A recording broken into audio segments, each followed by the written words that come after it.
96.1 FM. We're here at 900 AM. And check us out at WURDradio.com. That's WURDradio.com. Having said that, let me say this. This is the Radio Courtroom with Attorney Michael X. It's a revolutionary program with a revolutionary attorney. Welcome to the revolution. And while the revolution will not be televised, it is on the radio. It's also on Skype.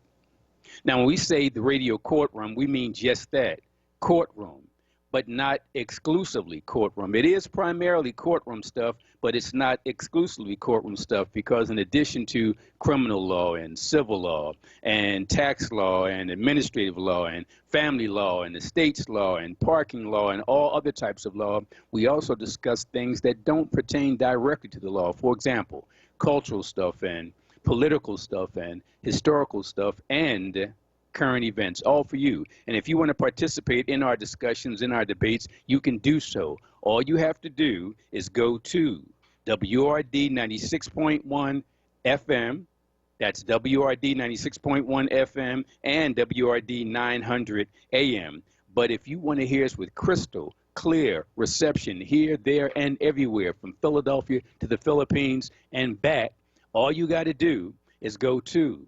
WURDradio.com. That's WURDradio.com. And you can hear us with crystal clear reception. And most important, at least today and in the future, at least for the Radio Courtroom show, you can see us via Skype.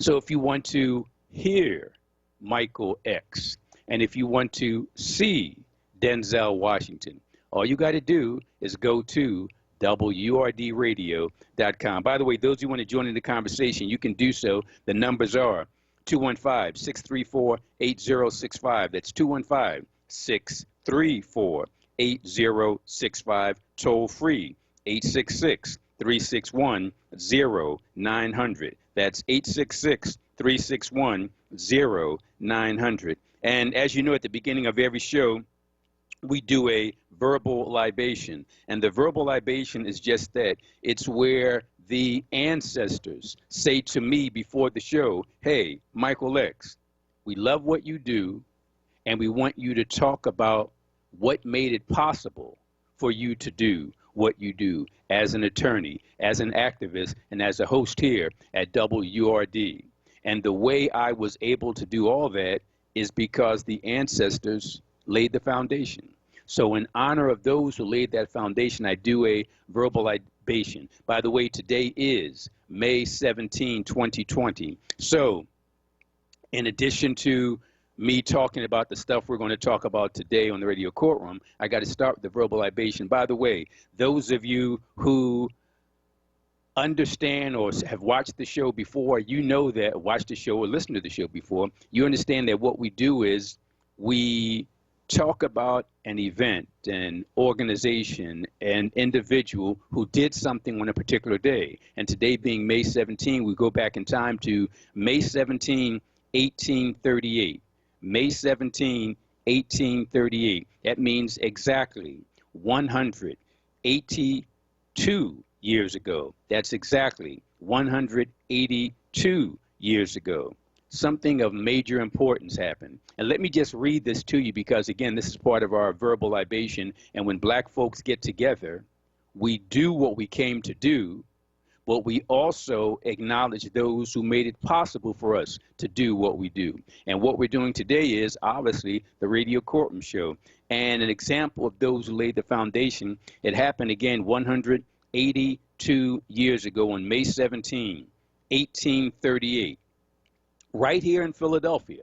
And I remember I organized a demonstration on behalf of ATTACK in honor of the 175th anniversary. And that was done 7 years ago. So here we are now, exactly 182 years ago. And here's what happened.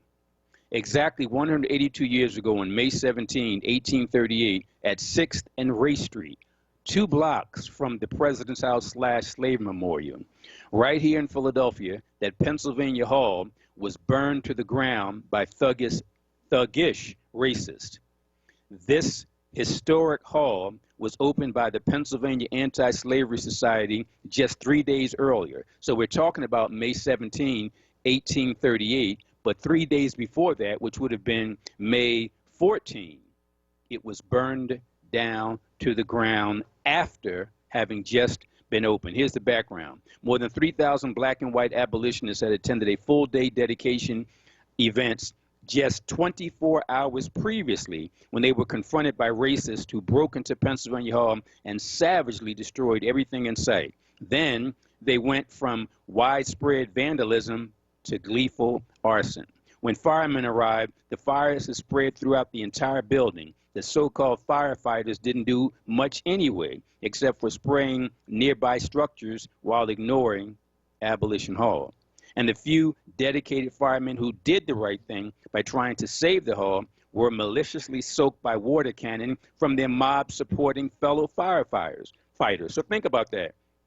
You got a few good firemen who see that Abolition Hall is burning down. They try to fight the fire, and what do their white racist comrades do? They turn the water cannon on the firemen so they can't put out the fire, the arson fire at Abolition Hall.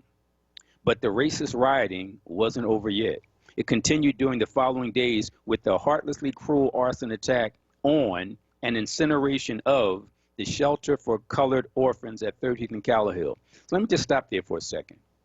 Not only did these racist, murderous, arsonists burn down Abolition Hall on May 17, 1838, exactly 182 years ago, and also, as I mentioned previously, it had just opened 4 days earlier.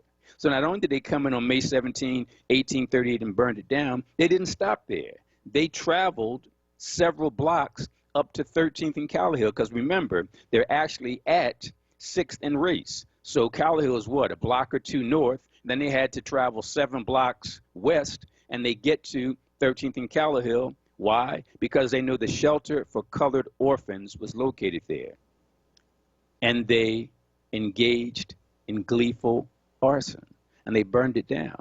So today, we're honoring our ancestors, black and white, who fought the good fight against racism, who fought the good fight against slavery, but were victimized by a racist arson that took place exactly 182 years ago on May 17, 1838 at 6th and Race. That was Abolition Hall. And then they traveled about a mile away and burned down the shelter for colored orphans at 13th and Callowhill. As I always say, never forget, always avenge. And speaking of never forget and always avenge, those of you who are on social media, I suggest to you that what you do, in fact, just so we're clear, and I'm making sure that everybody knows what we're doing. We're streaming on Facebook. We're Facebook Live, obviously. We're streaming on YouTube and on Twitch. So you talk about technology, and big shout out to Michael Thomas. Big shout out to Mike Moore. Big shout out to the CEO of WRD, Sarah.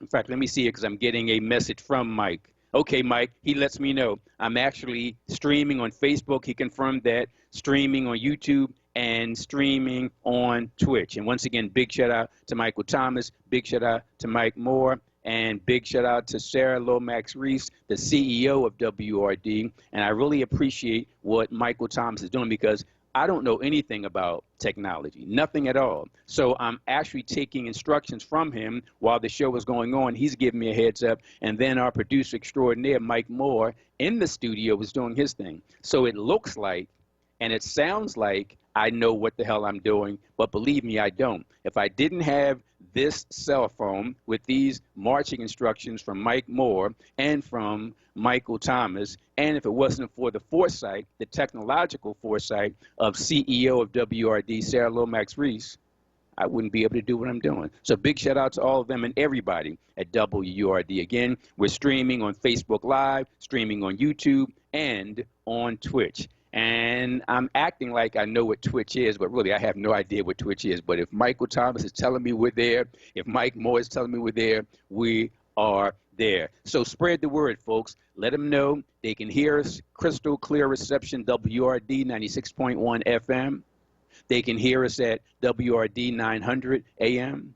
They can hear us and see us on the website, WRD.com, and they can see and hear us Facebook live stream. They can hear and see us on YouTube, and they can hear and see us on Twitch. Big shout out to everybody. Again, specifically Mike Moore, specifically Michael Thomas, and specifically, and most important, Sarah Lomax Reese, the CEO of WRD, because if it wasn't for her and her foresight, we wouldn't be able to do the stuff that we're doing. Those of you who want to join in, you can do so. You know the numbers, 215-634-8065. That's 215-634-8065.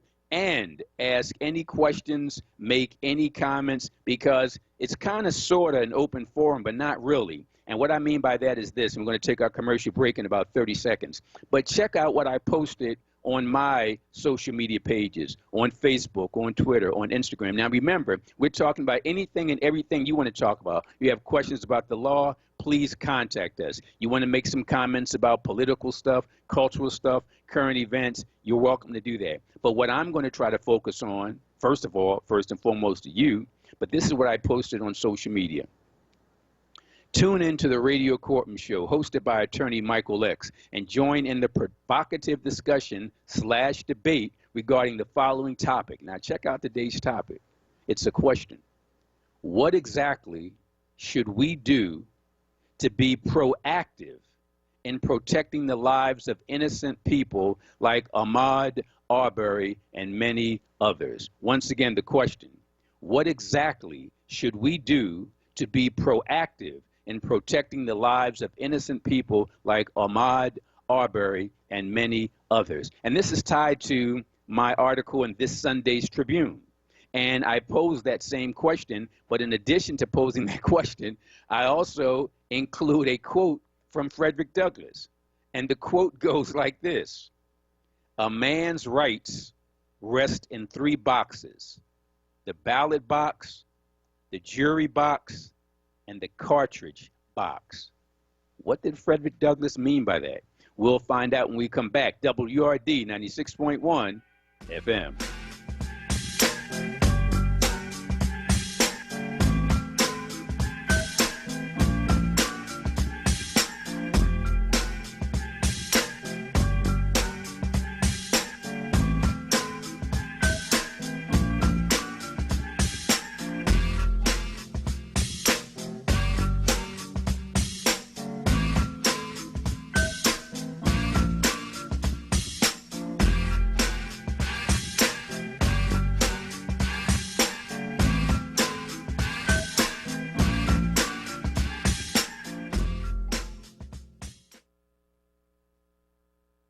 Be heard.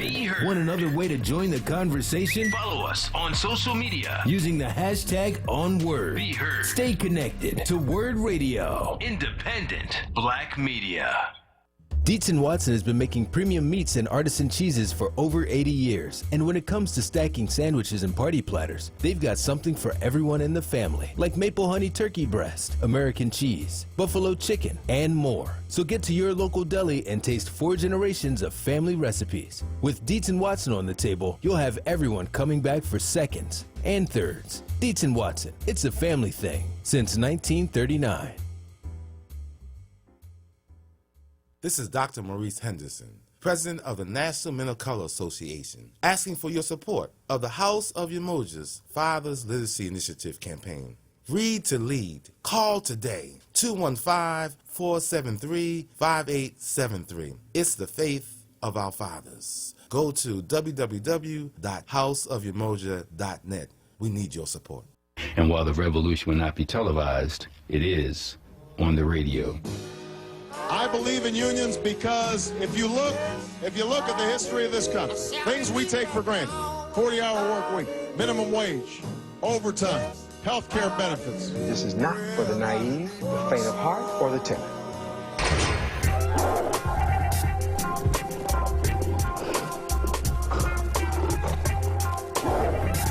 And you heard it. You heard it loud and clear. And that's from Johnny Cochran. Many don't know that that quote comes directly from my fraternity brother, Johnny Cochran, who said, "This is not for the naive. This is not for the faint of heart. And this is not for the timid." And obviously, without knowing it, he was talking about WURD, 96.1 FM, WURD, 900 AM, and WURDradio.com. As I pointed out, ladies and gentlemen, brothers and sisters, we're going to be talking about anything and everything that you want to talk about. It could be some legal questions you have. You're certainly welcome to do that. It could be about some current event. We can do all that. Whatever you want to talk about is what we're going to talk about. But as I pointed out, my focus today, my personal focus today, will be the question I posed on social media, which is verbatim, quote, "What exactly should we do to be proactive in protecting the lives of innocent people like Ahmaud Arbery and many others?" And the numbers are 215-634-8065 and 866-361-0900.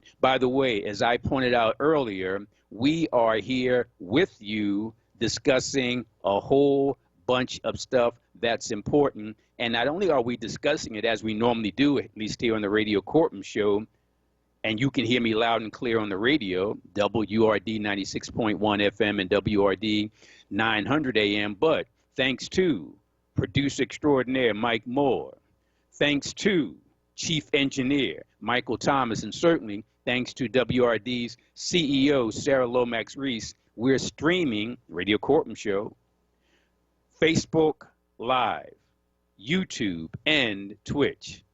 I'm really impressed. Let me do this, folks, because we're getting a lot of folks calling in already. I'm going to get to everybody very quickly. And what I'm going to do is this, for those of you who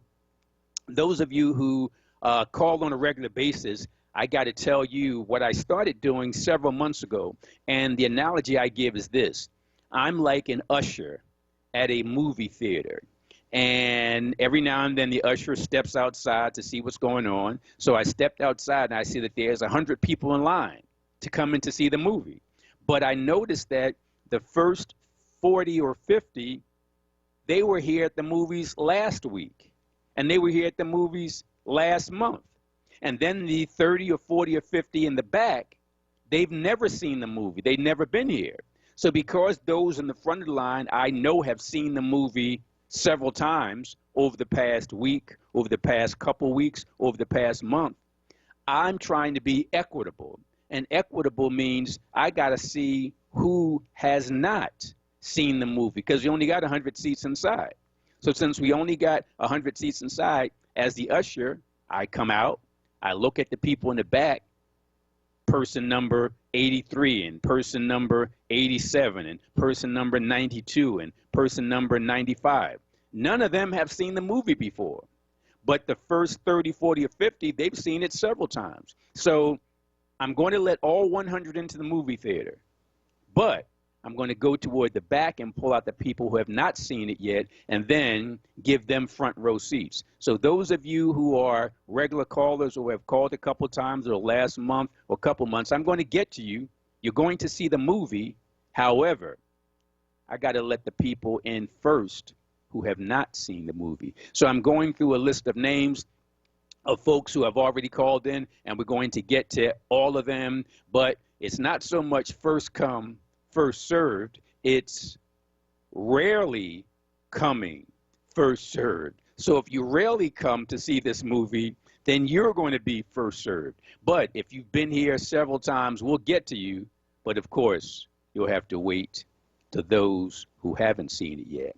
But let me do this, folks, because I want to talk about everything that you all want to talk about. But I did say my personal focus would be on what do we do about black people being murdered by white people with impunity. So, folks, if you can all give me a couple minutes, let me just read the pertinent portion of my Tribune article.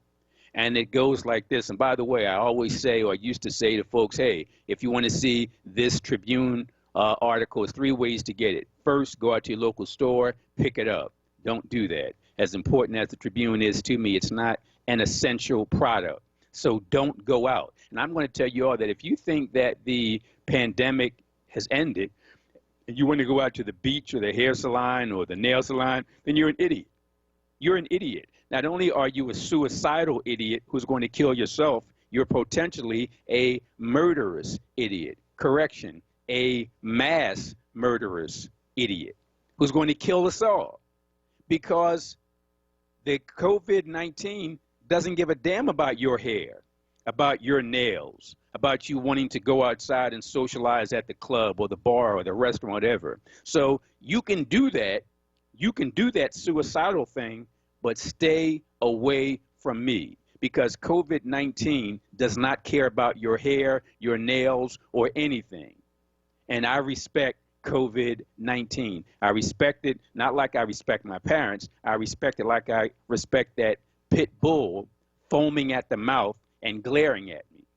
And that's how you should treat COVID-19. But many of you are not. There's nothing I can do about that. You're yelling and screaming about the mayors of the cities closing the cities down. You're yelling and screaming about the governors closing various states down. You're a fool. You're an idiot. You're suicidal. And okay, you can be a fool. Okay, you can be an idiot. You can even be suicidal. But please, don't be homicidal. Don't be murderous. Don't come around me with that nonsense, that dangerous, deadly pandemic nonsense. So I used to tell folks that they have 3 ways to go get the Tribune, because I write a weekly column in my Freedoms Journal column, and it's always provocative, always incendiary, always controversial. And I tell people, hey, or used to tell people, hey, go to the local store and pick it up. Well, don't do that, because as important as the Tribune is to our community, it's not an essential product, so don't go out to get it. But there's a second way. The second way is to go to the Tribune's website, phillytrib.com. That's phillytrib.com, phillytrib, phillytrib.com. And once you go to that website, type in Coard, C-O-A-R-D, and my article will come up. This week, just type in Coard and Arbery. That's A-R-B-E-R-Y, Coard, C-O-A-R-D, Arbery, A-R-B-E-R. And the article will come up. And give me about 2 minutes, folks, just to read the pertinent portions of the article, and then we will get to all the callers. We got Renee, and we got Germantown Joe, and we got Derek, and we got Timothy. We're going to get to everybody, but looking here, it appears that Renee and Derek might be the rarest of the first 4. So in about 2 minutes, we're going to go to Renee, and after Renee, we're going to go to Derek, and then we're going to talk to Timothy and Germantown Joe. But folks, give me 2 minutes to summarize this article in the Tribune. Remember, don't go to the store and get it, because it's not food, it's not medicine, so you don't need to go out for that. In fact, you need to stay home. But go to the website, phillytrib.com, type in Coard, C-O-A-R-D, and type in Arbery, A-R-B-E-R-Y. That's the second way to check it out. The third way is just as easy. Go to any one of my social media pages. Go to Facebook, go to Twitter, go to Instagram, under Michael Coard, M-I-C-H-A-E-L-C-O-A-R-D. And let me summarize the article in about 2.5, 3 minutes. The title is Time to Finally Be Proactive About All the Ahmaud Arbery's. Once again, time to finally be proactive about all the Ahmaud Arbery's. And then there's a color photograph of Ahmaud. It looks like a high school graduation photo, handsome, chocolate young man. And right next to his photo, there's an image of Frederick Douglass, along with Frederick Douglass's quote, which goes like this: "A man's rights rest in 3 boxes: the ballot box, the jury box, and the cartridge box." And then the article begins like this: Ahmaud Arbery, Emmett Till, Trayvon Martin, Eric Garner, Rekia Boyd, Michael Brown, Tanisha Anderson, Sean Bell, Kayla Moore, Tamir Rice, Alberta Sproul, Freddie Gray, Philando Castile, Alton Sterling, and far too many others all have something in common. they were all innocent, unarmed blacks murdered by armed whites with impunity. And then I have this mantra that I include throughout the entire article. It goes like this: get murdered by whites, march, pray, forgive, repeat cycle. Get murdered by whites, march, pray, forgive, repeat cycle. Get murdered by whites, march, pray, forgive, repeat cycle. Then I go on to say, that's been the mantra of nearly all black political and pastoral leaders since the beginning of slavery as a formal institution in British colonial America beginning August 25, 1619. And after 401 years, it's about time we finally come up with something new and something effective. In other words, something proactive. Then I go on to write the following. Then we got to take a quick break from this article, and we got to hear from our first guest of today. And our previously scheduled guest is none other than the great Molefi Asante. We're going to get to him in about 2 minutes. But let me finish summarizing this article.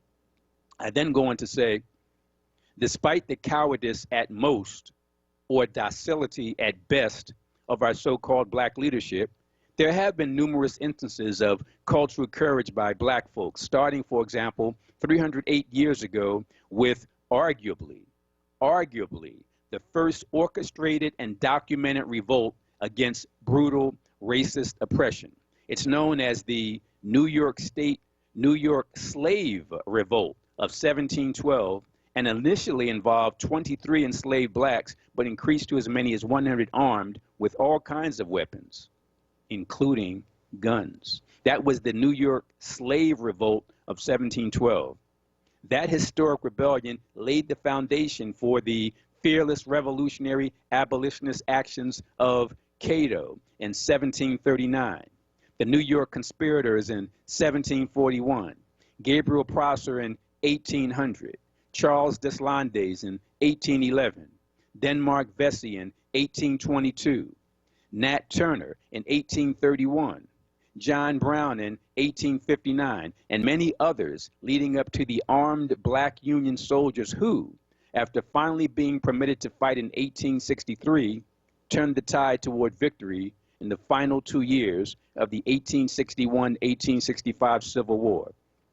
And that legally justifiable armed resistance didn't stop in 1865.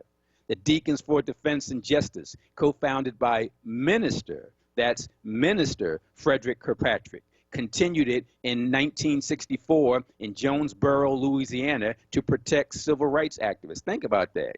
The civil rights activists were all about peace and nonviolence, but they had the Deacons for Defense and Justice that provided armed protection for civil rights activists. And then the Deacons for Defense and Justice established chapters in Mississippi and Alabama. Fannie Lou Hamer, we all know and love Sister Fannie. Fannie Lou Hamer of the Mississippi Freedom Democratic Party, also founded in 1964, proudly told everyone she, quote, had several loaded guns under my bed, unquote. And Robert F. Williams, as the president of the NAACP branch in Monroe, North Carolina, from the mid-1950s through the early 1960s, transformed that chapter into an armed unit. And everybody already knows about the Black Panther Party for Self-Defense, founded in Oakland in 1966, but people forget that self-defense was a major part of the organization's name and mission. And if you think this realization of the need to lawfully arm and lawfully defend, and that's key, lawfully arm and lawfully defends oneself was merely a confrontational, black radical extremist thing, think again. In 1956, the Reverend Dr. Martin Luther King Jr. applied for a license to carry one of the many guns he kept for self-protection and family protection at his home, which was described by an eyewitness reporter as, quote, an arsenal.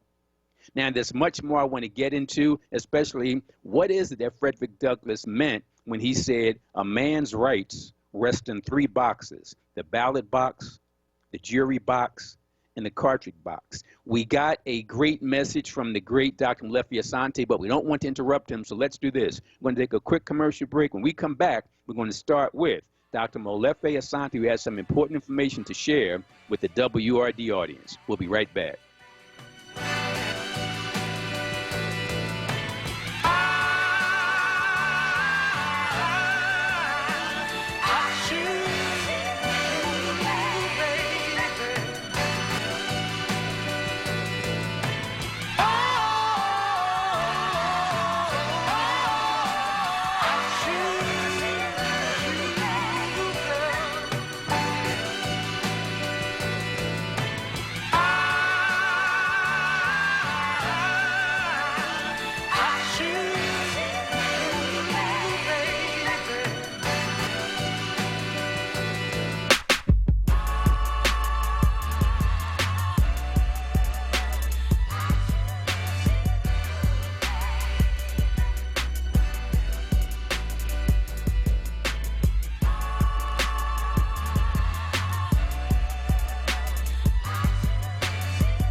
One in 23 will be diagnosed with colorectal cancer in their lifetime, yet more than 60% of deaths from colorectal cancer could be avoided with preventative screening. A colonoscopy can save your life. Skip the pre-visit and schedule your screening directly at einstein.edu/colon. Colon cancer is preventable. Learn more at einstein.edu/colon.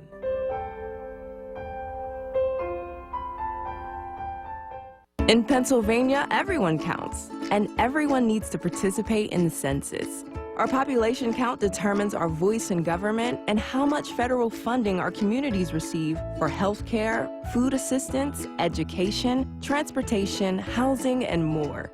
So every infant and child, every foreign and U.S. citizen, everyone matters. For a stronger future, we all need to count. To learn more, go to pa.gov/census. Word Radio, 96.1 FM and 900 AM. WURD. You're listening to the Radio Courtroom with attorney Michael Coard, exclusively on Word Radio, 96.1 FM and 900 AM WURD. Black Talk Media.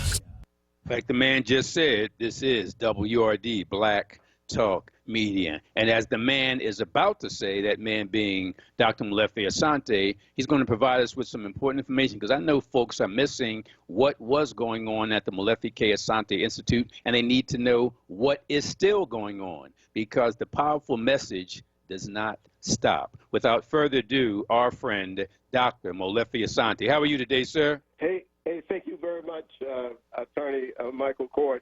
You are on fire today. And man, Dr. Asante, I got to restrain myself. I'm so hot on fire, so I appreciate you saying that.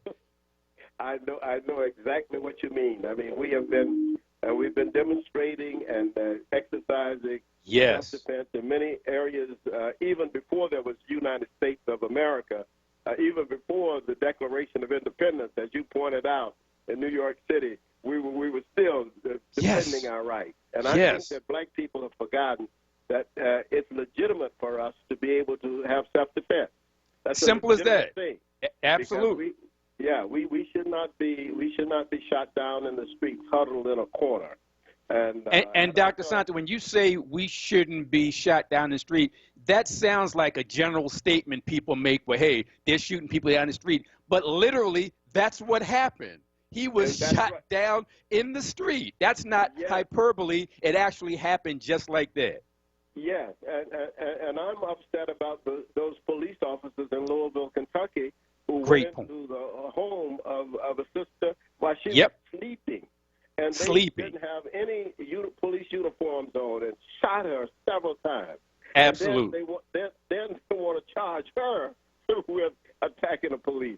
No. Dr. Asante, a wise man once told me, those who know don't say, and those who say don't know. So I'm just going to go as far as I need to go and cut it right there.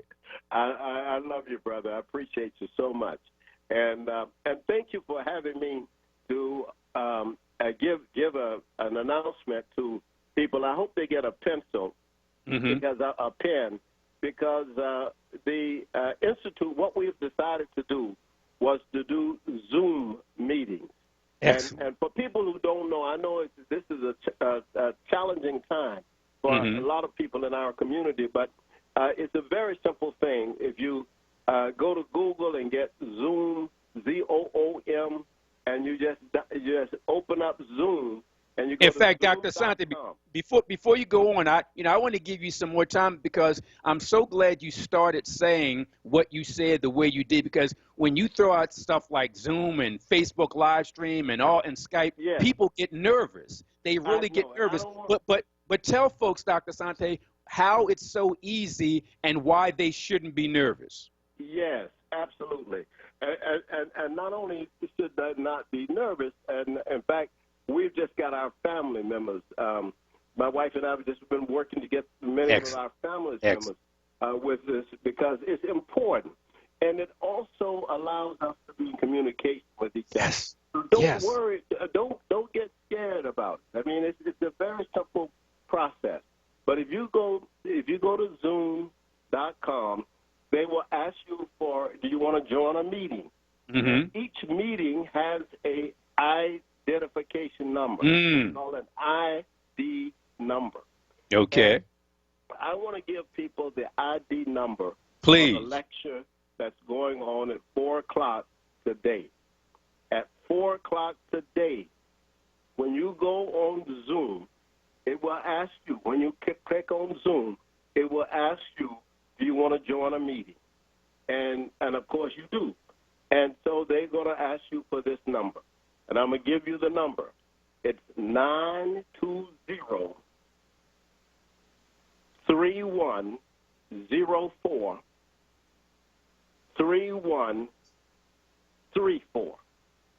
Let me repeat it.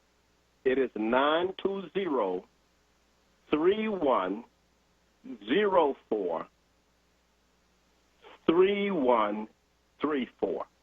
The topic today is pandemics in African history. Wow. 300,000 years of Homo sapiens. Pandemics in African history. 300,000 years of Homo sapiens. So we will be talking for about 50 minutes from 4 o'clock, between 4 and 5 o'clock. And you can just join in with us. There will be scores of people from all over the world.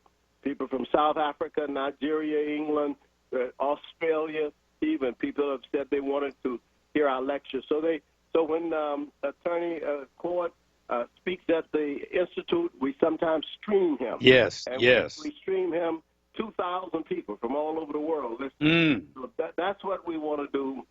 We want to build this up. So we have 10 different sessions. Each week we have a session. And I'll share with Attorney Coard the information about the rest of the programs, and he can just give you the ID number for each Sunday. Okay? Dr. Asante, the fact that you are an educator comes out clearly, because you took a page out of Brother Malcolm. You made it plain, because when people hear about this Zoom stuff, they get nervous. So, Dr. Asante, before you go again, just walk folks through the process one more time before we end this. Yes, this is your process. You go, and if you don't have a computer, borrow a computer from your grandchild, from your child. You click on Google. Everybody knows Google.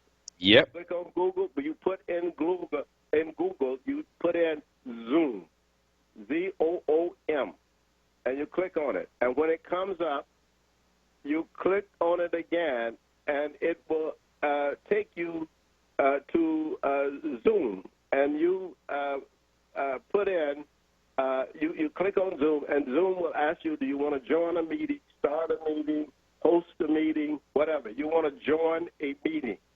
And then that's when you put in 920-3104-3134, and you will see me on screen, or you will see an introduction on screen, and then we'll have a conversation. Dr. Asante, well said, well done. We appreciate all that you do, and we appreciate not only you tell us the substance of today's topic, but how people can go through the form of accessing it. Google, Zoom.com, ID number, 4 p.m. It's all good. Thank you very much, Dr. Asante. Appreciate you so much, Michael. Take care. Bye-bye.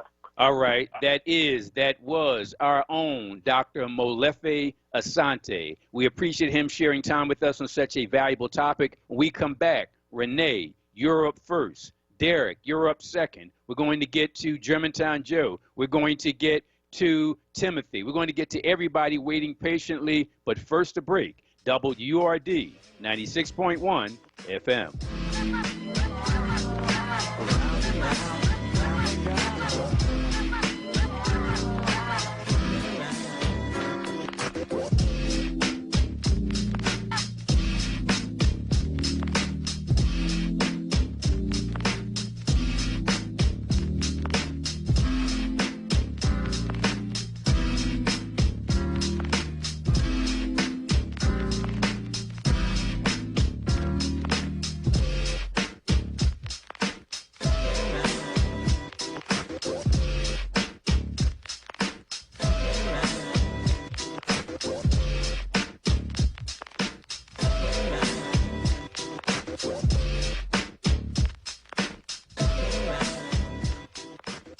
For over 115 years, Philly's top sandwich pros have always started the exact same way. Amoroso's, why Philly's sandwiches are world famous. During these unprecedented and challenging times, Amoroso's would like to thank its customers and its associates for their hard work and dedication as they continue to feed our community. This too shall pass, and Amoroso's will be by your side and on your table now and for generations to come. Want to make the very best sandwiches? Always start with the very best. Amoroso's. No fear, just facts. This is WURD, Independent Black Media. Nina Ahmed waitressed and struggled before becoming a biomedical scientist, finding new cures to disease. Unlike Donald Trump, she'll use facts and data, not fear and division. Nina came here alone, surviving a violent war as a child. She witnessed the death and destruction caused by assault weapons, and as Auditor General, she'll fight to ban them to protect our children. Nina Ahmed worked for President Obama and then served as deputy mayor of Philadelphia, where she fought to make sure our voices were heard. As president of the Philly chapter of the National Organization for Women, she led fights against discrimination and wage inequality. If elected Auditor General, Nina Ahmed would be the first person of color ever elected statewide in Pennsylvania. You can vote in person on June 2nd or by visiting votespa.com, votespa.com, to get your mail-in ballot. Don't let COVID-19 steal your vote. Paid for by Nina for PA. This is Word Radio, 96.1 FM and 900 AM WURD Philadelphia. Independent Black Media. This is the radio courtroom. We got to deal with the law first and foremost. I'm not guilty. You're the one who's guilty. Lawmakers, the politicians, the Colombian drug lords, all you who lobby against making drugs legal. Just like you did with alcohol during the Prohibition. I mean, not one of us in here owns a poppy field. This is big business. This is the American way. And this here is even bigger business. It's the African American way. And we appreciate that powerful information from Dr. Molefi Asante. We need to understand, folks, that technology is not an enemy of black people. It's a friend of black people. And not just a friend of black people, it's an essential tool / weapon. Because our enemy is using it. Our enemy is using technology. And to the extent that our enemy is using technology, we got to use technology.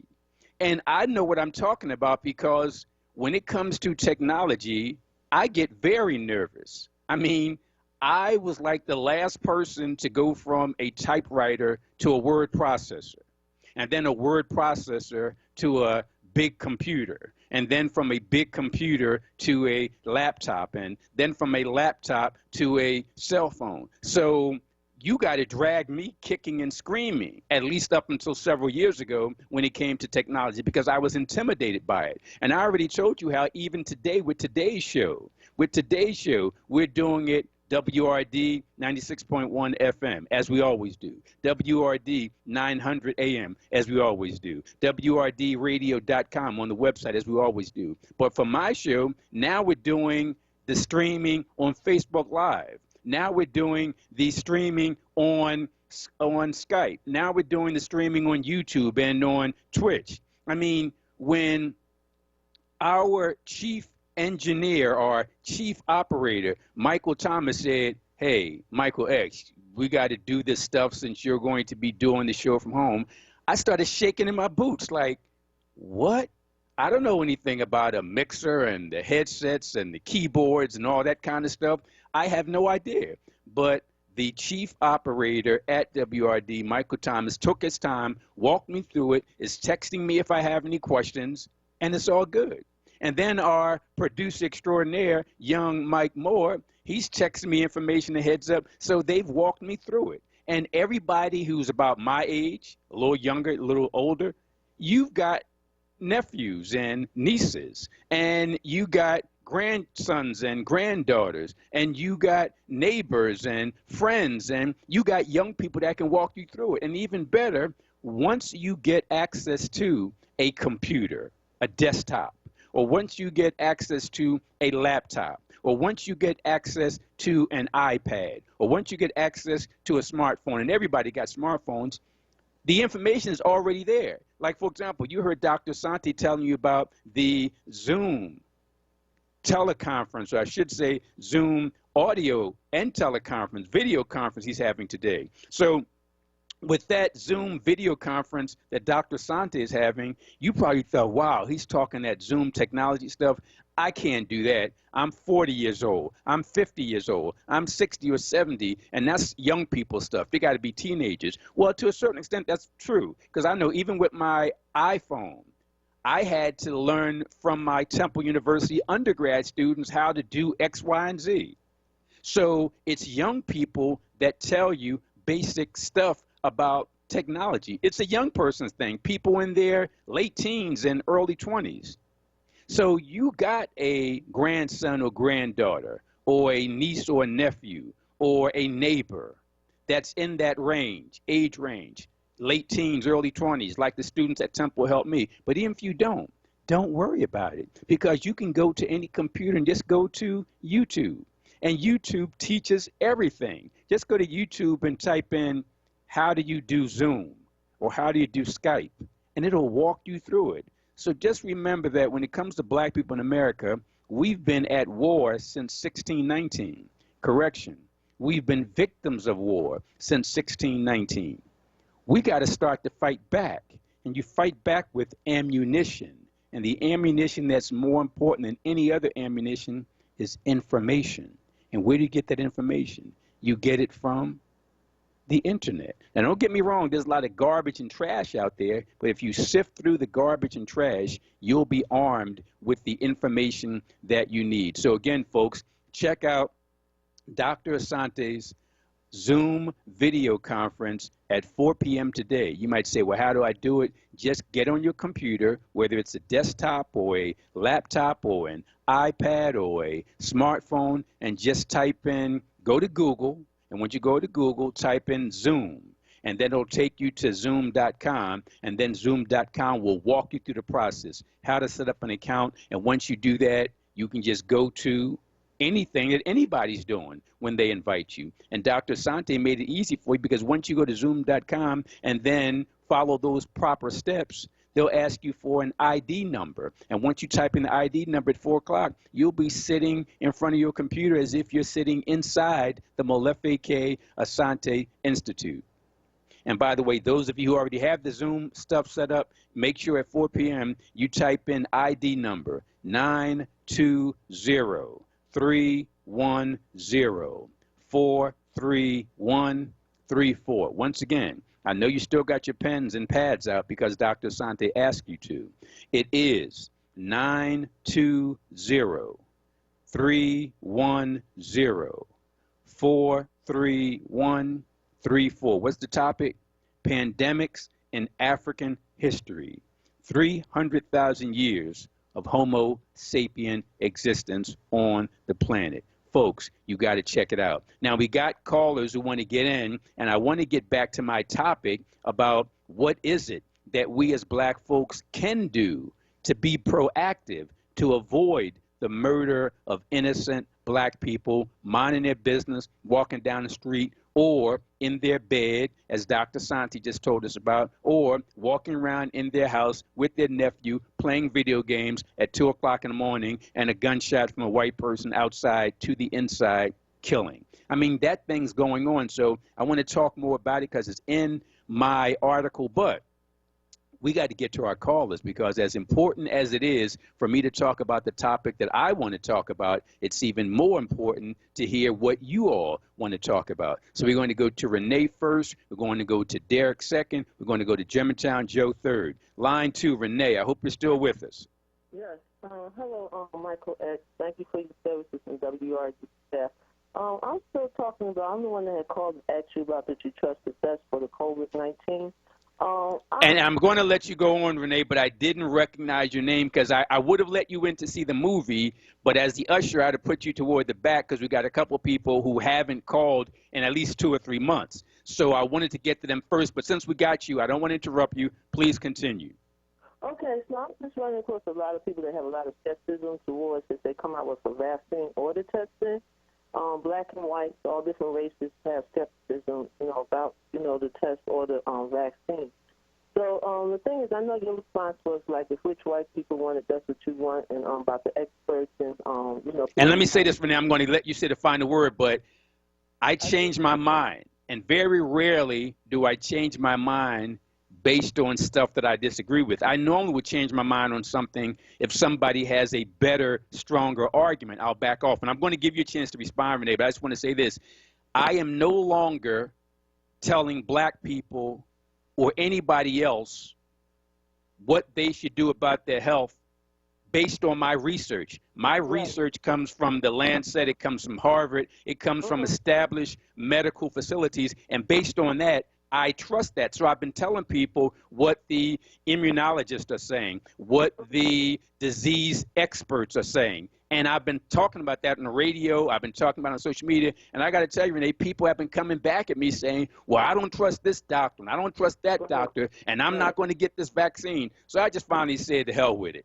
Y'all don't have to do nothing. If you want to avoid the vaccine, if you want to go and French kiss your neighbor next door, whatever y'all want to do, go ahead and do it. I just decided that I'm going to make sure that I take the same vaccines that rich white people take. I'm going to keep relying upon what Harvard medical schools and the immunologists there say. Now, that's just for me. So, Renee, when I say I change my mind, I don't change my mind about me taking all precautions. I change my mind about trying to enlighten other people who keep debating with me on it. And I can lead a horse to water, but I can't make them drink. So those who want to avoid the vaccines, avoid it. Those who want to go outside and wear no mask, don't wear masks. Folks can do whatever they want. I just need to say that, Renee, and I'm going to give you enough time to say anything and everything you want to say. Okay, Michael, as I understand, I respect your decision, your opinion.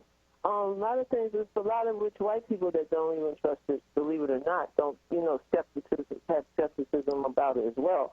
The thing is, it's not like you say, not to change anybody's opinion or mind or what they believe is, because you're going to believe what you want to believe, just like you say about the people going to beaches and stuff like that, that's their belief. We can't do nothing about that. It's just we have opinions on certain situations. This is what your show is based upon as well. I just wanted to also, I'm going to move on from that. I just wanted to talk about what you were saying about racist crimes from Emmett Till to Ahmaud Arbery. And it seemed like in racist cases, like when it's a white person killing a black person, it's always the excuse. With Trayvon, it was don't wear the hoodie. With Sandra Bland, she was suicidal. The white guy that killed the black people in the church, we shouldn't have let him in the church. With Emmett Till, he kissed the white woman. James Byrd, it's like it just goes on and on and on.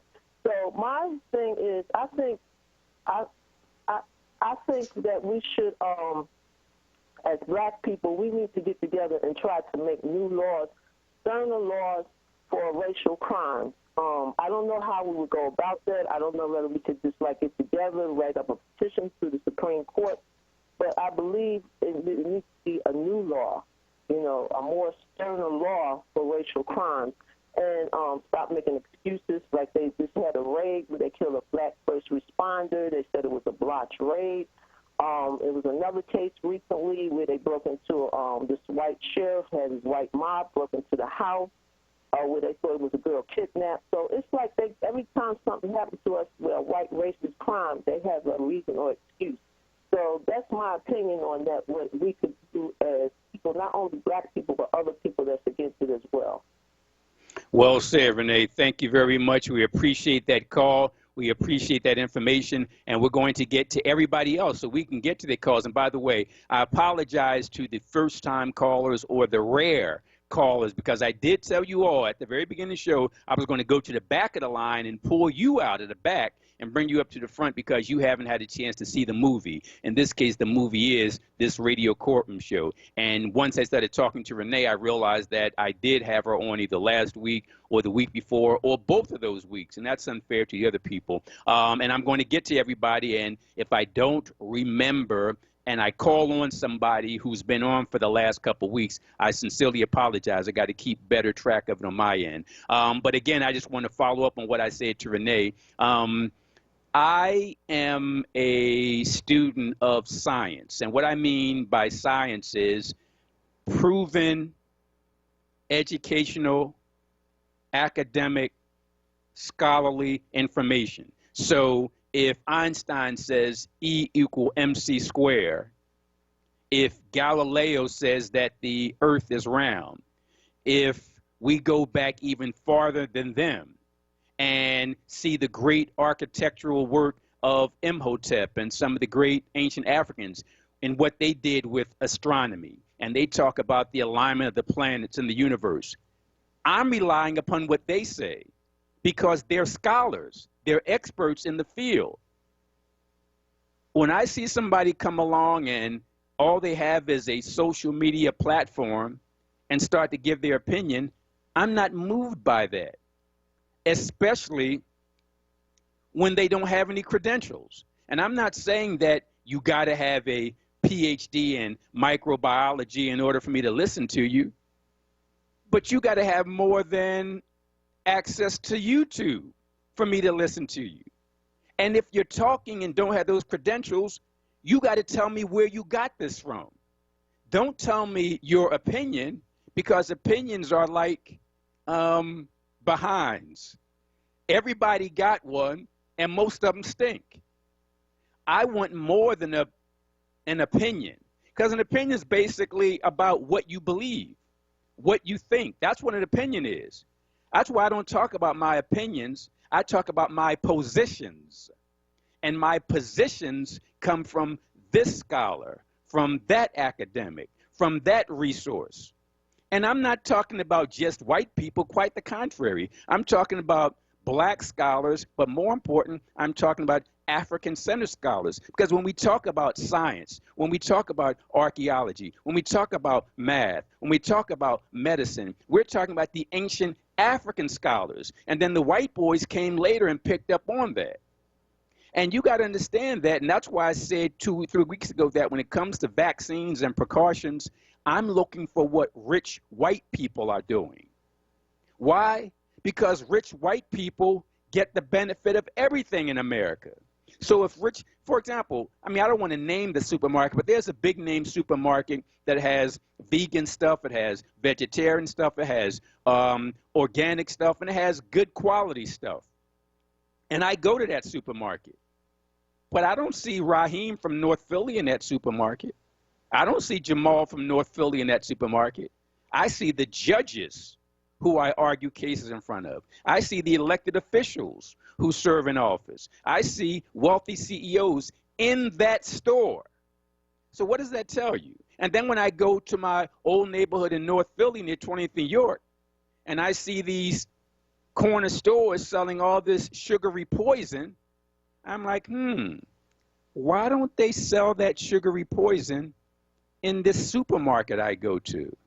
Why don't they sell this organic food in the neighborhood store? So I'm looking for what rich white people are doing to maintain their health.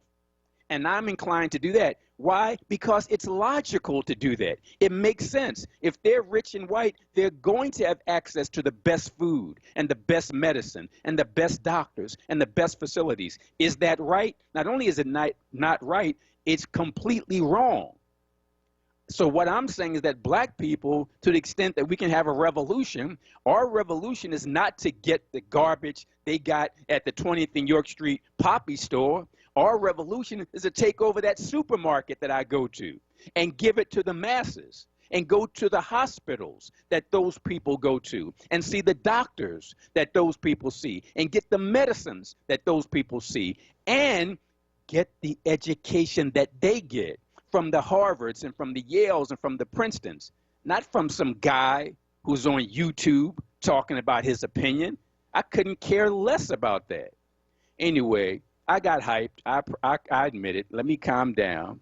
Let me do the woosah, and let me talk to our callers on WRD. Thanks to our producer extraordinaire, Mike Moore, who's letting me know who we got. We already talked to Dr. Molefi Asante. We talked to Renee. Let's now get to Derek. I hope Derek is still with us on line 4. I don't recall the name Derek in the last couple of weeks. So, Derek, are you with us? Yes, sir. I apologize for venting and taking up your time, but go ahead. Take as much time as you need. Brother X, love, peace, blessing, and prosperity unto you. Very same to you.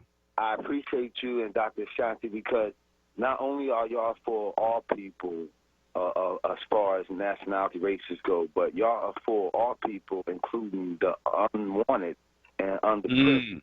Amen. To touch on that subject from the last call that you all were having, I have an opinion that I'm going to speak. I'm going to do with the professionals and the experts. I don't want to be like our presiding president. Excellent point. Keep talking. But I'm not going to omit what Big Mama said either. So I'm going to utilize the knowledge that God has given me. Yes. When you're sick, you should go to a doctor. But sometimes what Big Mama told you can help you too. So people, use your knowledge, understanding, be practical. In fact, Derek, before you go, let me say this. A lot of what Big Mama is telling us came from her ancestors who got it from her ancestors. And if you take the line straight back, it came out of Africa with the natural remedies and the natural herbs. So you're absolutely right. Let's listen to the common sense of Big Mama, but Big Mama also fought to get us in to these great schools and get a great education, because Big Mama knew that what she knew was limited and there's another world out there. So I got to tell you, man, I couldn't agree with you more. Everything you said is on the roll. Don't stop. Keep talking. We're listening. Michael, I'm just trying to, benefit from the opportunity that you're presenting to us. So I'll speak a little bit more. The other thing I wanted to say, brother, what I'm going to do for the brother Ahmad and the sister Brianna. Yes, yes. I'm going to, and you and I, we talked about this before. It's been a while since we talked. But I'm glad that she's still hearing you doing your thing. I'm going to pull out my Dr. Ed Robinson Jr. recording. Love it. Love it. And remember, we got to know who we are. And Dr. Asante was saying, we go all the way back.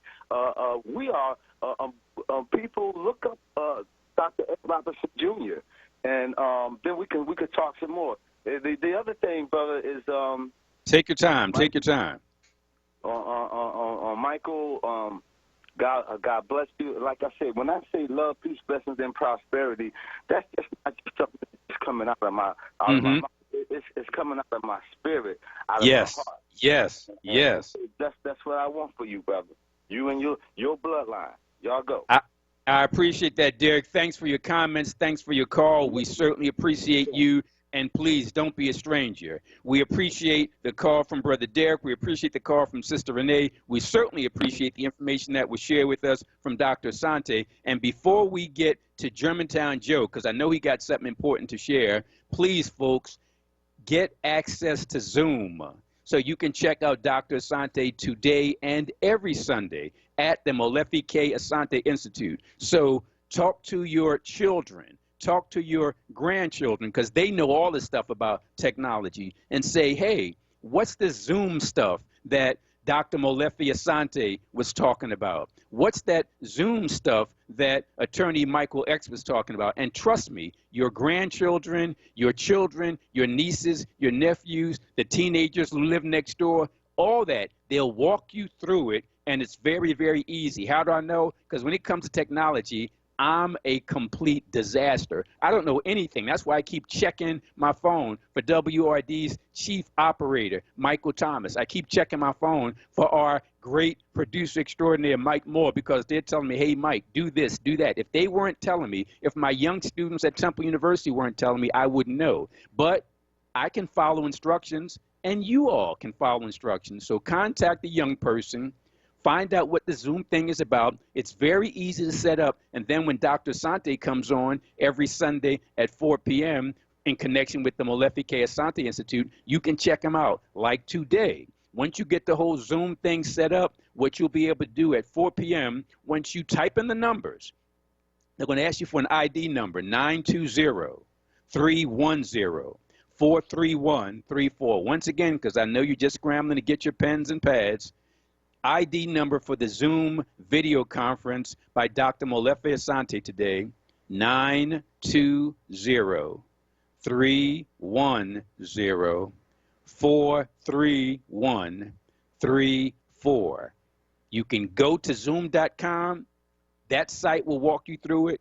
Or if you feel like you really need even more help, go to YouTube and just type in, how do I set up Zoom?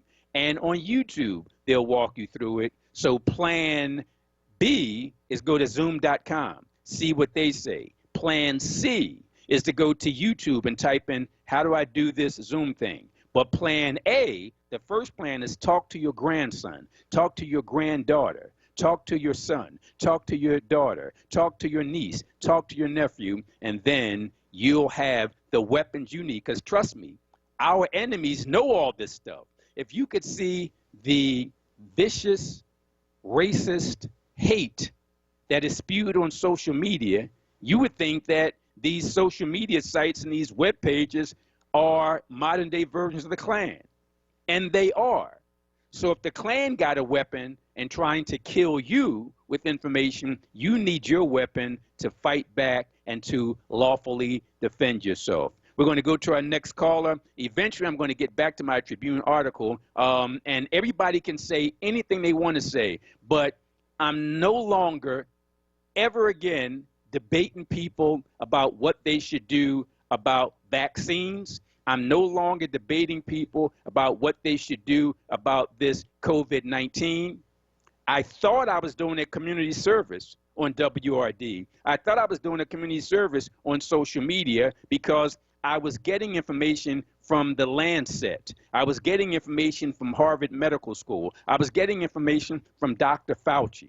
I was getting information from immunologists. I was getting information from microbiologists. And I was getting information from natural herbal physicians. Why? Because I'm not only a vegetarian, I'm beyond that, I'm a vegan.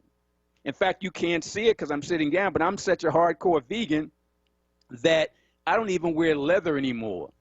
The belt that I have on is actually a plastic belt that looks like leather, because I don't believe that we should be slaughtering animals and torturing animals just to look good. I can get a fake leather belt, and if I hadn't told you, you wouldn't have known the difference. But my point is not so much the humanity issue regarding me being a vegan, but the health issue. So I'm not only looking at the conventional medical sources, I'm looking at the unconventional, the herbologists, the natural health people. But no matter who you are, conventional or natural, you got to know what the hell you're talking about. You got to have some credentials. Or if you don't have credentials, you have to cite your sources. And the final thing I'll say before we get to Germantown Joe is this. When people say that, well, I have the right to my opinion, you certainly do. You got the right to your opinion, but you don't have the right to your facts. In fact, I don't even tell people I have an opinion, because opinions basically is what you believe, what you think, how you feel. So I don't have opinions. I have positions. and my positions come from other people. It comes from my research. I'm not going to just accept what the Center for Disease Control says. I'm not going to just accept what the World Health Organization says. I'm not going to just accept what the Lancet says. I'm not just going to accept what Harvard Medical School says. I'm going to take all that information and synthesize it through my common sense and then come up with something. But what I'm not going to do is to rely upon what some guy on YouTube said, and he don't know what the hell he's talking about. He really doesn't. He's just repeating some stuff he heard. So before we get to Germantown Joe, if folks want to call in and give their opinion, come on, bring it. But you're not going to get a debate from me. You're not even going to get an argument from me. You're not even going to get a discussion. Because when you start saying stuff that I think is just crazy, I'm going to respectfully allow you to do it, but I'm not going to engage you in that. I'm just not going to do it because I can't help you to help yourself. I can lead the horse to water, but I can't make it drink. So if you don't want to do what rich white people are doing, and the rich white people got access to the best of everything because they designed it like that, why you wouldn't want that? To me, the discussion ends right there. Forget about the CDC, forget about the World Health Organization, forget about Dr. Fauci, forget about Harvard and Yale and Princeton, all of that. Just copy what these people are doing. And if the people who stole everything and got everything are making certain decisions about their health, it's kind of logical that you might do the same. But again, I'm not telling you to do that. You can go out and French kiss a person on the street that you never met before. You can do whatever you want. Just don't come around me. Having said that, we got to talk to our good friend because I got some stuff I want to share with people. Actually, let's do this because I know Joe's been waiting and I don't want to cut Joe off. And you might think that I just came up with the idea to say, hey, let's not just cram Joe into a quick call and then get to the commercial. Thanks to young Mike Moore, our producer extraordinary, saying, hey, Michael X, we want to get to Joe, but let's not cut him off. So let's go to a commercial break, do our thing there because our sponsors are extremely important. If it wasn't for our sponsors, we wouldn't be able to do what we do. So we're going to go to a quick commercial break, then we're going to talk to Germantown Joe. But first that break, WRD 96.1 FM.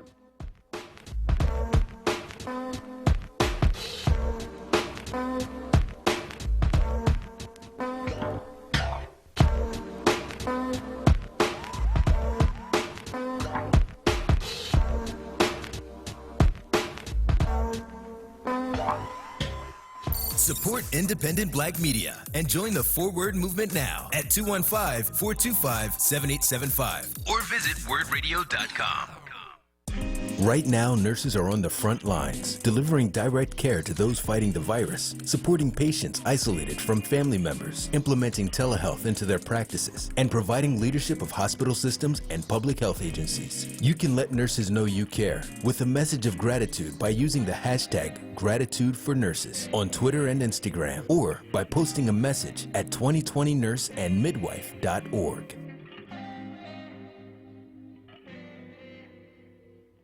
EMSCO Scientific, a super office solutions company, provides essential products. EMSCO Super offers competitive prices for toilet paper, bleach, gloves, protective masks, cleaning products, and more. Free delivery for orders over $50 and within 50 miles of our office. Check out our specials at www.supraos.com. That's SUPRAOS.com.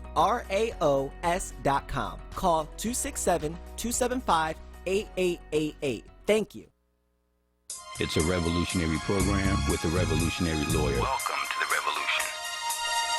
And yes, folks, you are at the revolution. Gil Scott Heron said the revolution will not be televised, but he didn't say it wouldn't be on the radio. He didn't say it wouldn't be on Facebook. He didn't say it wouldn't be on YouTube. He didn't say it wouldn't be on Twitch. And yes, it is Facebook Live, it is YouTube, and it is Twitch, as well as obviously WRD 96.1 FM and WRD 900 AM, and obviously on our website, WRDradio.com. Big shout out to our producer extraordinaire, Mike Moore. You heard some stuff from Digital Underground. You heard some flavor in your ear, Craig Mack. You heard some really good music. And not only is Mike Moore an expert in terms of being a technical wizard as a producer, but he's also a musical producer / DJ. So I'd like to take credit for all the great little-known music that you hear before and after the commercial break, but it's all about Mike Moore. And one week, maybe next week or the following week, we're going to spend at least a half an hour with Mike Moore and I talking about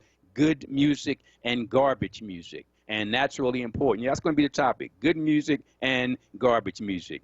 Again, folks, check us out Facebook Live, check us out YouTube, and check us out Twitch, and obviously WRD 96.1 FM, WRD 900 AM, and WRDradio.com. I really want to get to the Tribune article about what can black folks do to be proactive instead of waiting for white folks to murder us, and then we kind of sort of do something. What can we do proactively to stop it before it starts? But before we do that, let's get to my good friend who's been waiting patiently, Germantown Joe, who I know got some good stuff to say. Joe, what's going on?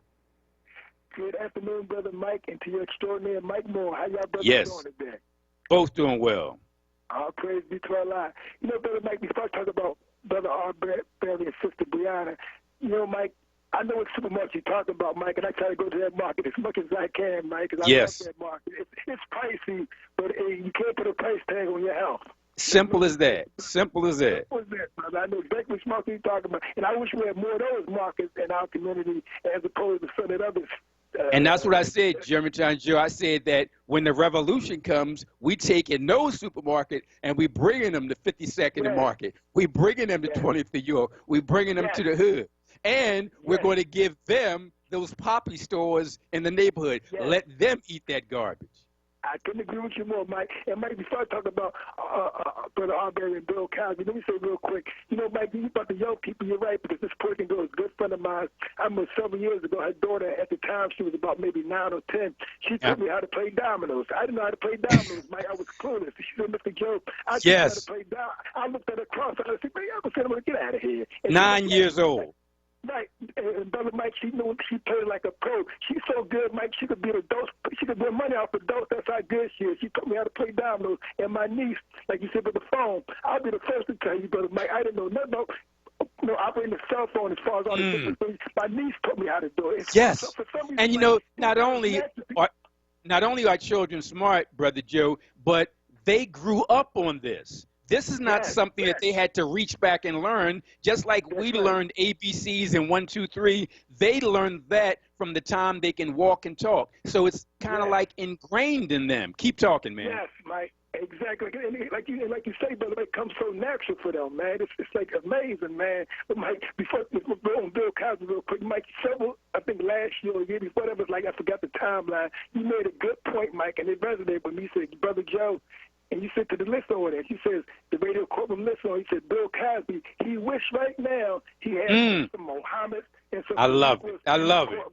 On his jury, because had he had some Nikos and Muhammad and Raheem, he might have been acquitted. And I started to say this, Mike, a good friend of mine whose brother, the cousin or whatever, it's a prison guard at the prison where Mr. Cosby is at right now. See, and I want Bill Cosby out of jail as soon as possible. But in a lot of ways, Mike, that experience has humbled Bill in so many ways. Excellent Mike, as we speak right now, Mike, he's being taken care of and looked after by brothers named Muhammad and Raheem. Excellent point. And Joe, before you go on, before you make the point you're going to make, don't you agree that assuming he gets out and still has his physical health and his mental health, that he's going to be an asset to the black community? Oh, no question about it, Mike. There's no doubt in my mind. And Mike, he has talked to some of the brothers up there about racism, about how the racism is so bad for black people. See, sometimes, Mike, you got to be humble. And that's why I said, Mike, I was disappointed in Bill in this respect, because in the early 70s, Bill hung around Muhammad Ali and Major Coxon, and matter of fact, I got a picture I got at a scoop a long time ago where Ali was driving and Bill Cosby and Major Coxon in the back, so Ali could roll around. So you know, if Muhammad Ali was a good friend of yours, why would you come back years later and downgrade sisters? That's a great point. That's an excellent. But see, what happened with Bill, Mike, I want people to understand where I'm coming from. What happens to some of our black men, they get caught up in that white world. So when you start making that kind of money, sometimes, Mike, and you be around white folks eating them. You sometimes can lose perspective as a black man. And especially when white folks telling you that you're America's dad, you can get a little beside yourself with it. Mike, you start thinking that your doodle don't stink. You know what I mean? Excellent point, man. Excellent. And he's been humble now. He has definitely been humble. You see right now that he's no different than the other black man. They treating Bill Cosby like he's the end. If you get my nothing about it, whatever like that. So it humbled him, and that's one thing I know. Bill's humble now, so when he get out, and I hope he get out soon because of his help, that he'll come back and he'll be, like you said, Mike, an asset to the black community. Because sometimes, Mike, for some of our people, they got to get humbled by white society for them to understand, what it is to be a black man or black woman in this country, whether you're rich, poor, whatever, that you still looked upon by the system is the same. So never lose perspective, no matter how much money you make in life, no matter what position you attain. Never forget that you're a black man or a black woman in America, and your people, you're not better than your people, you're not higher than your people. Stay on the level with your people, bring your people up, don't put your people down. And that's the bottom line. Joe, I appreciate that. I'm going to give you the final word, but you see, everything you said I agree with completely, but I really love the point that you made. I didn't even consider it, that it's the Muhammads and the Rahims that are protecting Bill Cosby in jail. They're the ones that's protecting them right now as we speak, Mike. It's those the names that he put down. And see, Mike, it's like you always say, Mike, the only black people that I put down, I don't even like to say I put down, is people like Clarence Thomas. They're the only ones. I'm like you, Mike. I always try to, even black folks that I may disagree with, I still try to keep them on his level. I don't try to down them like I do with Clarence Thomas. Because to me, Clarence Thomas is beyond any kind of help. So I just kind of cast him out, So anyway, Mike, real quick so someone else could get on Brother Arbery and Sister Brianna. Let me say this, Mike. I'll take the position that I was doing. Joe, before you go on, some people might not know about Brianna. Spend 30 seconds talking about what happened, and then go ahead and make your point. Sure. She was the young sister. She was a well-respected EMT in Louisville, Kentucky, which is the home of Muhammad Ali.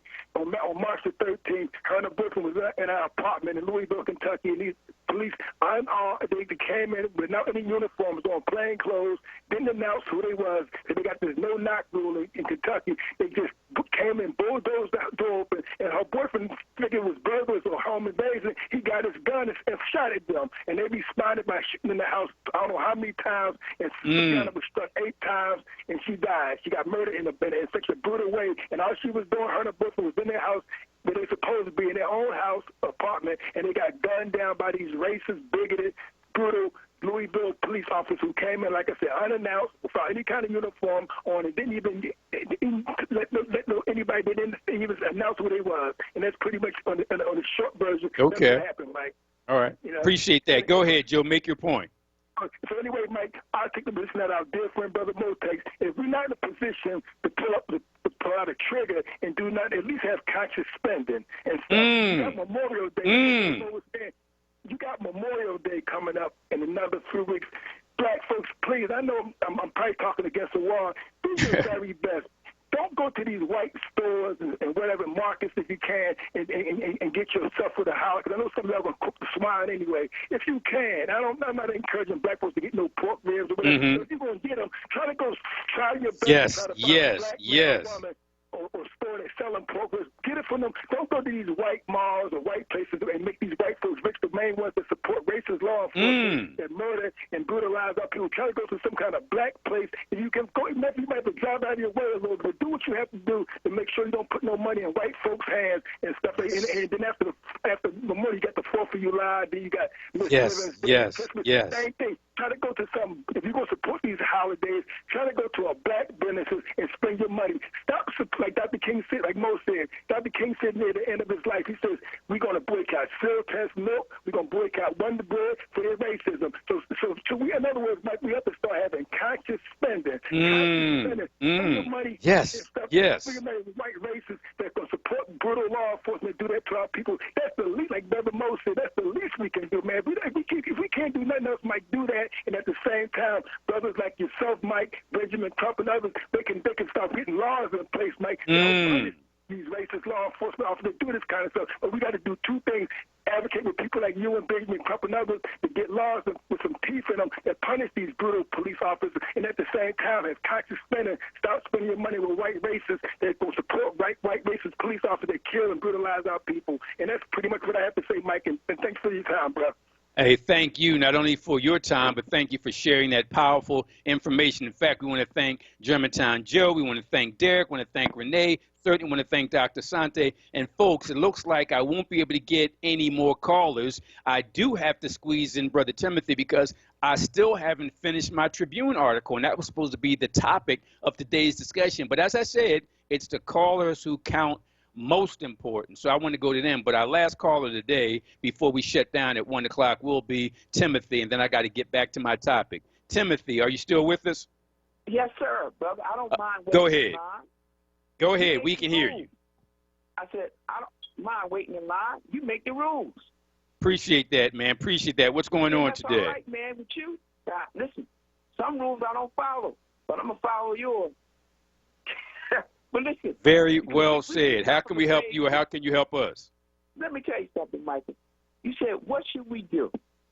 We have to have an expert like you who knows the courts. We also have our king. When these things come about in the courts, we need our own reporters, our own newspapers that we have. Take advantage of it. Our own group of attorneys. I said this to you, Michael, that when it comes to, let's take Arbery's case, Ahmed, I was told that they're going to get a black judge, but they don't already have her, and she's a Republican. I'm suspicious of that. Here's the other, Michael, that we already know they're going to try to get the father and son off the case. And you and I know, when you do the citizens rough, you don't need a rifle and a shotgun. You can always walk away from a citizen's arrest, or they're trying to act like the police officers. County's at its end, Michael Coard. I'm suspicious of the county, right? And the third person who I would include in the case of murder, which they did murder the young man, is the person who had the video camera. And if you go to each side of the video camera, you can see the man looks innocent. But Michael, when it comes to fighting the system, they're going to make him wrong and make them right. I say the same thing with the system in Ghana, in Louisville, Kentucky.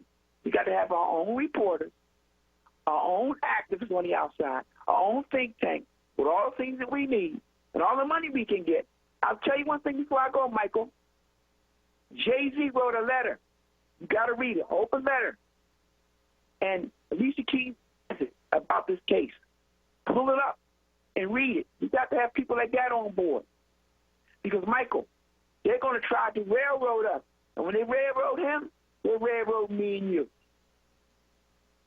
Timothy, we appreciate not only your information, but more important, your patience, because we know we had you on for a while. We had other folks on for a while. But big shout out to Timothy, to Germantown Joe, to Derek, to Renee, and certainly to Dr. Asante. Unfortunately, folks, we don't have any more time for any more callers because I got to finish this Tribune stuff. And it's critically important. Before I do that, let me just remind people, 4 p.m. today, you can hear the great Dr. Molefi Asante. Just go through Zoom. The same way that you're watching me, you can watch him.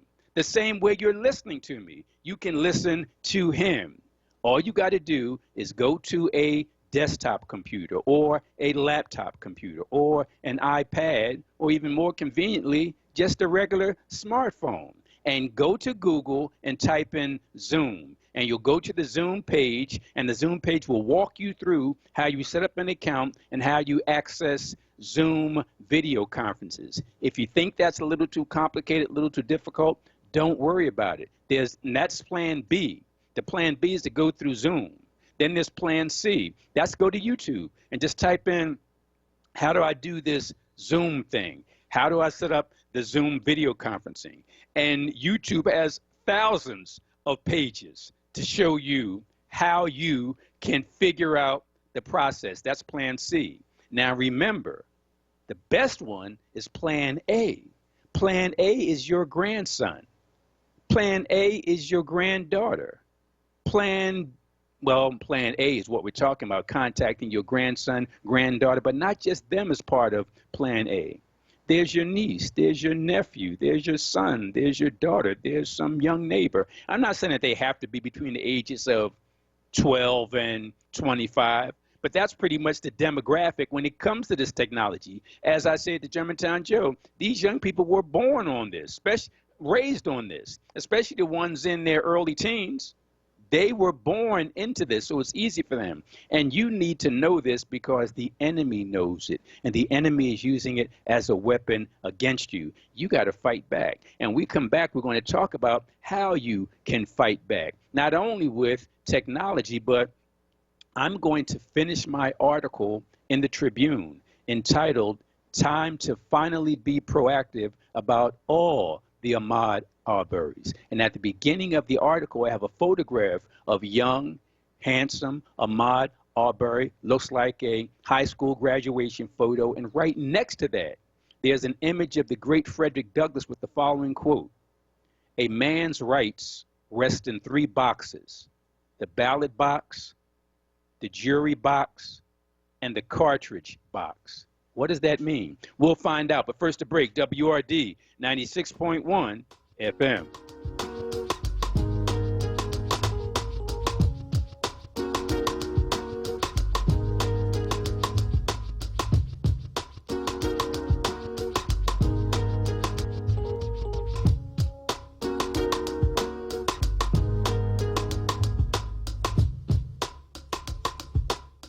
Always Best Care is a great place to work.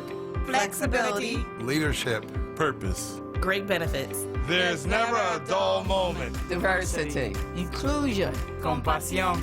We love our jobs. If you're looking for a great place to work, you can join our compassionate Team Green. You can apply online at teamgreenabc.com or call 267-909-9248. Teamwork makes the dream work. Dietz & Watson has been making premium meats and artisan cheeses for over 80 years. And when it comes to stacking sandwich party platters, they've got something for everyone in the family, like maple honey turkey breast, American cheese, buffalo chicken, and more. So get to your local deli and taste 4 generations of family recipes. With Dietz & Watson on the table, you'll have everyone coming back for seconds and thirds. Dietz & Watson, it's a family thing since 1939. Listen live at wordradio.com. You're listening to the Radio Courtroom with attorney Michael Coard, exclusively on Word Radio, 96.1 FM and 900 AM WURD, Black Talk Media. Yep, like the man just said, Black Talk Media. And thanks to the CEO of WRD, Sarah Lomax Reese, not only is it Black Talk Media on the radio, not only is it Black Talk Media through the website, but we're streaming on Facebook Live and YouTube and Twitch. And that's designed to make it easy for you to access our powerful information. Time now is 12:44, which means we have about 13 minutes or so to wrap things up. And I have to wrap things up with this Tribune article. And I'll remind you, there's normally 3 ways to get a copy of my article in the Tribune. 1, go out to the local store and pick up the Tribune. But no, don't do that because it's not an essential product. It's not an essential service. So you don't physically have to go and get it like you would medicine or like you would food. It's just a newspaper. So now you can go to the other way. The other way is go to its website. You got your desktop, you got your laptop, you got your iPad, you got your smartphone. Just type in phillytrib.com. That's phillytrib.com, phillytrib, phillytrib.com. And once you go to that website, just type in Coard, C-O-A-R-D, and type in Arbery, A-R-B-E-R-Y, in the search. And once you type in Coard, C-O-A-R-D, and Arbery, A-R-B-E-R-Y, in the Tribune search on the Tribune's website, the article will come up. The third way, which is very simple, very easy, all you got to do is go to any one of my social media pages. That's Facebook, that's Twitter, that's Instagram. Type in my name, Michael Coard, M-I-C-H-A-E-L-C-O-A-R-D, and the article will come up. What's the article? The article is entitled, Time to Finally Be Proactive About All the Ahmaud Arbery's. And there's a photograph of the handsome young Ahmaud Arbery, and next to him, there's a photo of Frederick Douglass with the following quote: "A man's rights rest in 3 boxes: the ballot box, the jury box, and the cartridge box." And then I start the article by listing the following names: Ahmaud Arbery, Emmett Till, Trayvon Martin, Eric Gardner, Rekia Boyd, Michael Brown, Tanisha Anderson. There's got to be about 8 or 9 others, then I say, and far too many others. All have something in common. What's that? They all were innocent, unarmed blacks murdered by armed whites with impunity. And with impunity means without any punishment. Just do it and keep it moving. And then I write the following, and this is important. This is in quotation. "Get murdered by whites, period. March, period. Pray, period.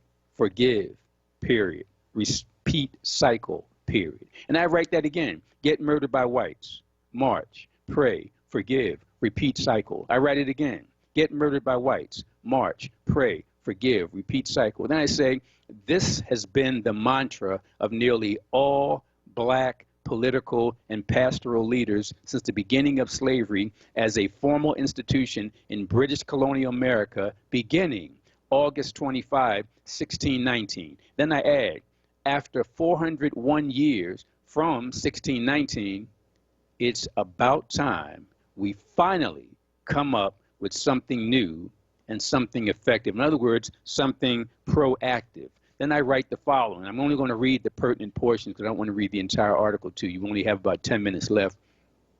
"Despite the cowardice at worst or docility at best of our so-called black leadership, there have been numerous instances of cultural courage by black folks, starting, for example, 308 years ago with arguably the first orchestrated and documented revolt against brutal racist oppression.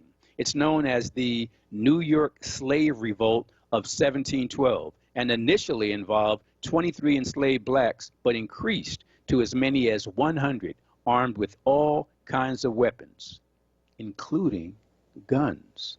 That's way back in 1712. Then I write the following. That historic rebellion laid the foundation for the fearless revolutionary abolitionist actions of Cato in 1739, the New York conspirators in 1741, Gabriel Prosser in 1800, Charles Deslandes in 1811, Denmark Vesey in 1822, Nat Turner in 1831, John Brown in 1859, and many others leading up to the armed black Union soldiers who, after finally being permitted to fight in 1863, turned the tide toward victory in the final 2 years of the 1861-1865 Civil War. Then I add the following. I'm going to have to summarize the rest of it because I don't want to read the entire article. You can read it by going to phillytrib.com. You can read it by going to my Facebook page, my Twitter page, my Instagram page. Summarizing, I write the following. And that legally justifiable, and that's the key word there, legally, and that legally justifiable armed resistance didn't stop in 1865. The Deacons for Defense and Justice, that's their formal name. We all know them today from back then as the Deacons for Defense, but the formal name is the Deacons for Defense and Justice, co-founded by a minister, a Christian minister by the name of Minister Frederick Kirkpatrick, continued it in 1964 in Louisiana. So they didn't stop in 1865 with the Civil War soldiers who were part of the Union Army that helped the United States of America beat the traitors known as the racist Confederate States of America. It didn't stop with black people arming themselves legally, lawfully, and justifiably in 1865, which led to our quote-unquote freedom as black people. It continued in 1964 when a Christian minister, Minister Frederick Kirkpatrick, co-founded the Deacons for Defense and Justice. And what was the purpose? Purpose was to protect civil rights activists. And they started, as I pointed out, in Louisiana, but they expanded to Mississippi. The Deacons for Defense and Justice did to help the civil rights activists in Mississippi. Didn't stop there, went on to Alabama. And this is in 1964. I continue by writing, Fannie Lou Hamer of the Mississippi Freedom Democratic Party, we all know about Sister Fannie Lou Hamer, also founded in 1964, proudly told everyone that she, quote, had several loaded guns under my bed, unquote. And then many of us know about Robert F. Williams. He was the president of the NAACP branch in Monroe, North Carolina, from the mid-1950s up to the early 1960s. And he transformed that branch in Monroe, North Carolina, as the president. He transformed it into an armed unit. And everybody already knows about the Black Panther Party for Self-Defense, founded in Oakland in 1966. But people don't remember that the name of the organization was the Black Panther Party for Self-Defense. That makes it legal.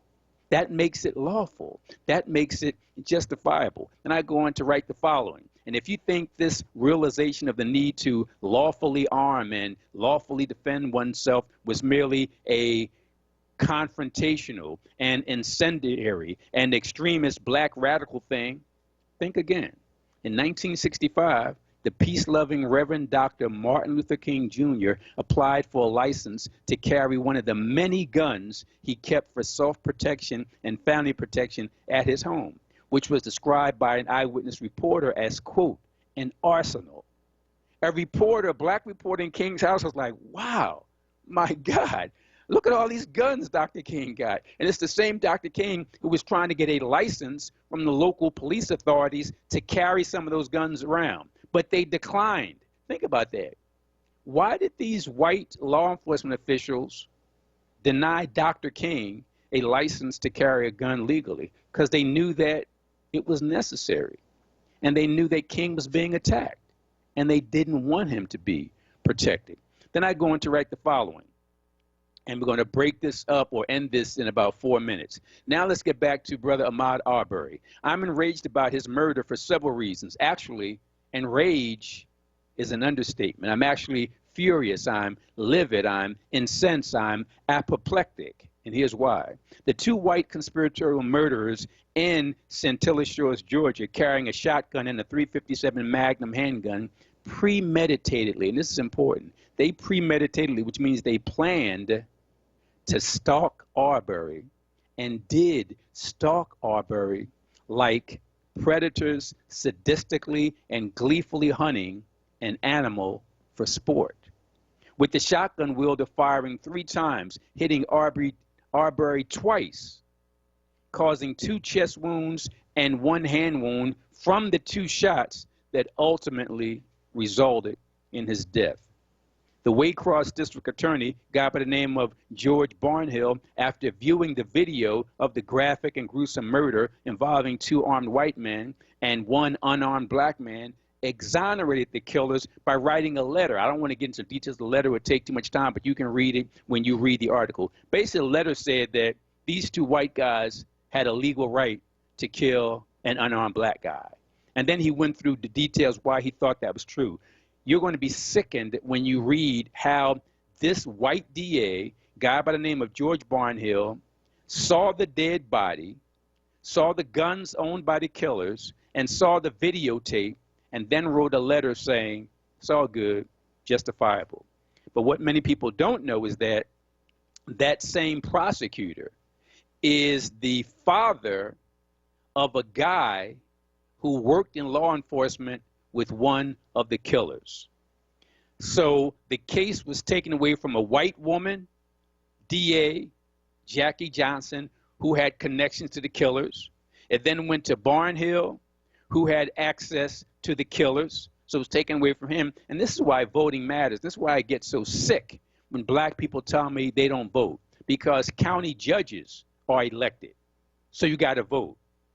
County DAs are elected, so you got to vote. Those 2 white racist DAs who passed the buck and allowed these 2 white men to murder Ahmaud Arbery with impunity, they were elected DAs. So you're going to tell me as a black person in Philadelphia you don't vote? You're a traitor if you don't vote. We got about 2 minutes. Let me really wrap this up. But there's a light at the end of the tunnel. Here's the light. Fortunately, the case has since been transferred to Cobb County DA Juliet Holmes. Juliet Holmes is the first black district attorney in that county's entire history, and she ain't no joke. Not only is she aggressively seeking justice by pursuing murder and related charges against the two lynchers, she's also pursuing a prosecutorial misconduct formal complaint against the former DA, Barnhill. So this elected black woman DA in Cobb County who now has the case, she's on the warpath, and she should be. And by the way, it wasn't until May 7, which was 74 days after the February 23 murder, that the two racist executioners were finally arrested. And then I go on to talk about how people ask me, hey, Mike, why are you all hyped up about these two white guys killing this one black guy, and you're not hyped up about blacks who kill blacks?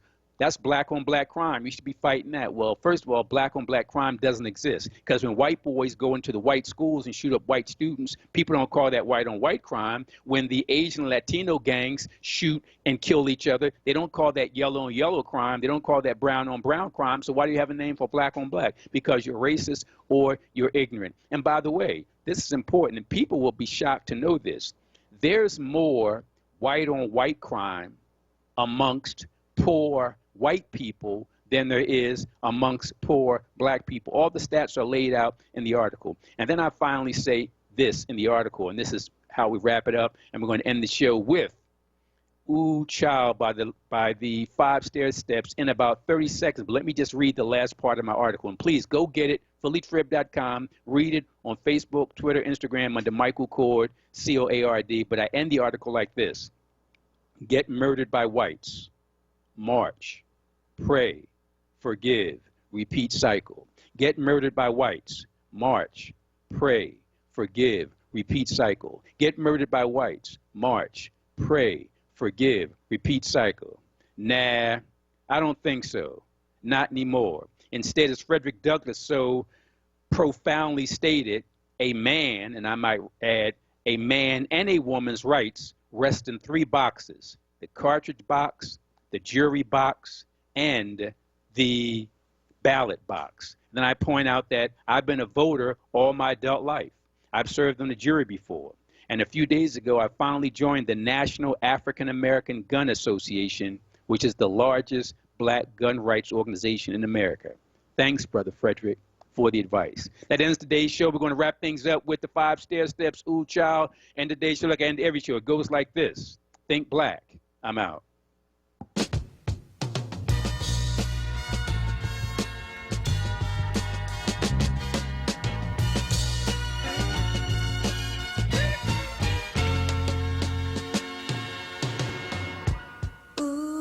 Child, things are gonna get easier. Ooh, child, things will get brighter. Ooh, child, things are gonna get easier. Ooh, child, things will get brighter. Someday, yeah, we'll put it together and we'll get it undone. Someday, when your head is much lighter.